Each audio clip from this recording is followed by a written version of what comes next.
Samantala, ito namang pinuno ng Dawla Islamiyah Hassan Group nasawiho sa ikinasang pursuit operation ng militar. May buong detalye ang Star FM Cotabato. Nasawi ang kinilalang pinuno ng Dawla Islamiyah Hassan Group na si Ustadz Muhammad Usman Sulaiman matapos ang ikinasang pursuit operation ng pinagsanib na puwersa ng militar sa ilalim ng 601st Brigade sa Barangay Satan, Sharifa, Guac, Maguindano del Sur. Sa eksklusibong panayam ng Star FM Cotabato kay Lieutenant Colonel Ronald Suscano, inihayag nitong 2 minuto lamang ang palitan ng putok at tag-iisang neutralisado sa operasyon ng naturang lider. Natunto ng kinaroroonan ng target matapos pagdugtong-dugtungin ng militar ang intel mula sa mga dating membro ng DIHD na voluntaryong sumuko. Nasamsam din ang baril na personal na ginamit ng suspect.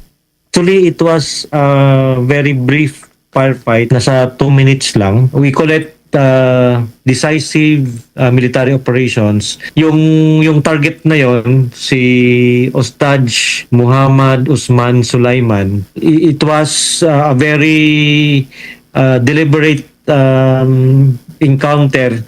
So yung target lang mismo yung kinuha. Kaya nung time na nangyari yon, siya lang din yung namatay during that brief firefight.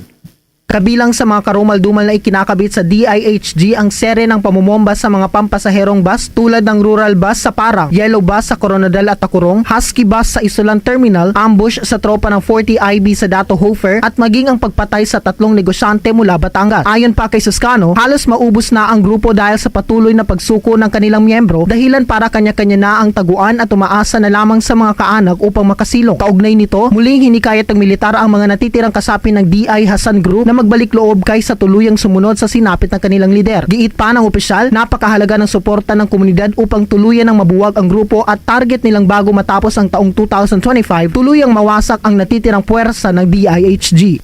Very vital yung role ng community, ng civilian populace para ma-achieve natin yung mission natin na sana bago matapos yung 2025 ay maubos na natin yung natitira pang miyembro.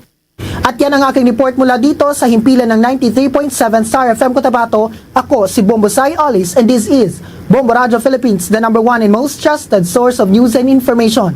Basta Radio, Bombo! For the most trusted source of news and information, visit our website at www.bomboradio.com. Follow us on Bombo Radio mobile app, Facebook, YouTube, TikTok, and X, formerly Twitter. Like, share, and stay connected. Anytime, anywhere.